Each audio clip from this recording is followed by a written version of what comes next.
Good Monday morning, everyone, and thanks for joining us from the Ohio AgNet, the voice you know at the News You Trust studio, sponsored by BASF and Certain Corn Herbicide. Unleash residual power early to allow for pre- or post-application to attack weeds at their weakest. I'm Joe Everett. Well, it's a chilly one to start the week. Currently 6 degrees outside here at the farm this morning, and it's also Groundhog Day, so we'll see if we're going to have an early spring or if there's 6 more weeks of winter. Either way, it's a great reminder that planting season is right around the corner. A quick calendar reminder, optimize your planter for every pass this season. Join Precision Agri-Services for their planter clinic on Thursday, February 5th in Minster. To learn more and RSVP, call 419-628-4167 or go to precisionagriservices.com. News now making national headlines. House Agriculture Committee Chair G.T. Thompson is targeting late February to move what he's calling Farm Bill 2.0. A tentative committee markup is planned for the week of February 23rd, though timing could depend on cost estimates from the Congressional Budget Office. The bill is expected to closely resemble the version that passed out of the committee last year, but stalled before becoming law. Thompson's proposal would address priorities including rural development and agricultural research, and could also serve as a vehicle for year-round E15. The House Agriculture Republicans are hoping to bring the bill to the House floor before the Easter recess. Now let's turn to Ty Higgins as he has an update for this week's podcast.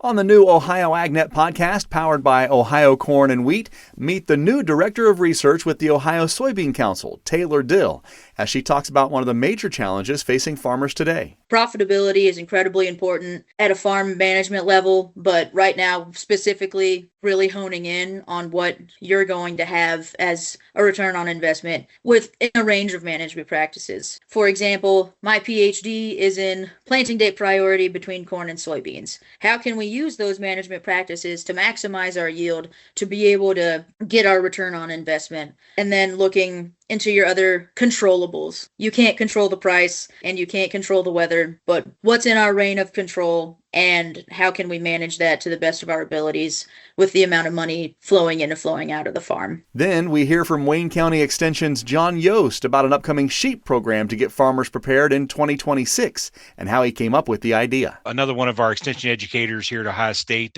Presley Burma, over in Seneca County, had a program called All About Goats.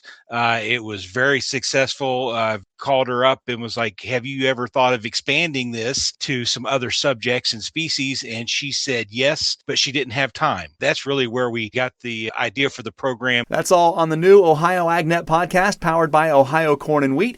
You can find the audio and video versions now at ohioagnet.com. I'm Ty Higgins reporting. Hey, thanks, Ty.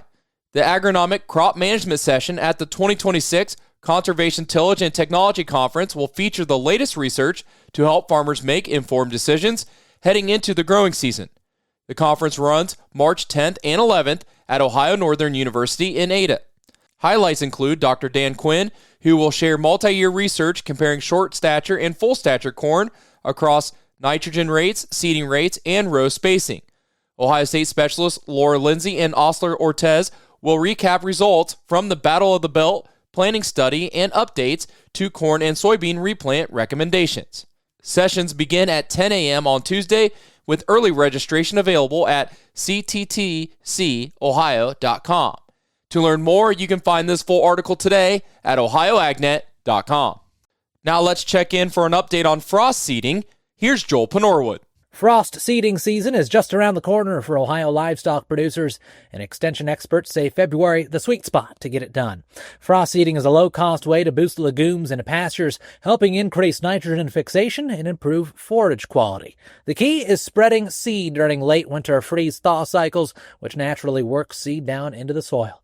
Clovers remain the top choice, especially red and white clover, though bird's foot trefoil and some grasses can work as well. Recommended rates run about 3 to 4 pounds per acre for red clover and 1 to 3 pounds for white clover. Now, do avoid thick, heavy sod or sandy soils where seed can't make good soil contact, and after seeding, do hold off on grazing or herbicide applications to protect those young seedlings. You can find the full story online today at ohioagnet.com, giving all you need to know about frost seeding season, thanks to Ohio State Extension. I'm Joel Penorwood reporting. Hey, thanks, Joel, for the update. Now for today's weather, which is brought to us by Sea Consultants. Simply better performance online at seaconsultants.com. Here's the forecast. A little bit of light snow trying to pop up across Ohio as we get this week started. I'm Chief Meteorologist Ryan Martin with a look at that Ohio Ag weather update. Clipper system moving across the Great Lakes today, mostly dragging light snow and flurry action from I-70 northward in Ohio. However, southern folks, hey, you've got your chance at snow, I think, tomorrow midday and afternoon. South of I-70, we can see some snow. Coating to maybe an inch up north today, an inch or two possible in far southern Ohio tomorrow. Wednesday, sunny and dry everywhere, but still chilly. Same thing Thursday. Frontal boundary sags in on Friday, gives us a good chance of snow, especially central and eastern parts of Ohio. The weekend stays dry but cool. Next week is interesting. After a chilly start, we see significant warming toward midweek, and that warming, in my opinion, wants to hold toward the end of the week. It could be the beginning of a fairly significant thaw, but I'm also seeing a very strong frontal boundary coming in for Thursday and Friday that brings rain and maybe a little snow. I'm Ryan Martin. Hey, thanks, Ryan. Stay tuned. We'll be back with more next here on the Ohio AgNet. Whether you're in the fields or on the farm, creating a safer work environment has never been easier. BWC's safety consulting services are included with your policy premiums and offer training and education for everyone in your farming operation. It's always the right time to make safety a priority. Visit bwc.ohio.gov or call 1-800-644-6292. The Ohio Bureau of Workers' Compensation, here to help you work safely.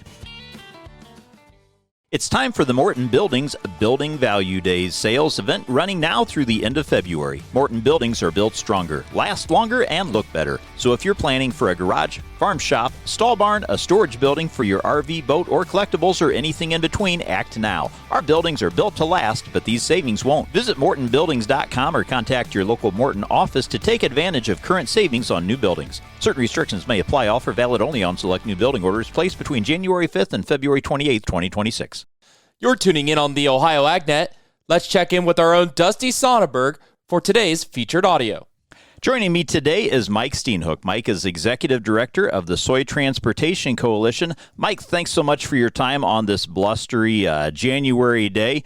Cold out there all across the country, and that's really what we want to talk about is the impacts of cold weather as it relates to our transportation system. Something I think a lot of folks don't think about that quite often, but really can have dramatic impacts across multiple modes of transportation. It's most certainly. And, of course, we understand flight delays on the airlines, and we understand when we ourselves are driving, to and from our various locations. But it really has a pretty profound impact on moving freight throughout the country. Of course, trucking with icy conditions, high winds that can tip over high-profile vehicles like semis.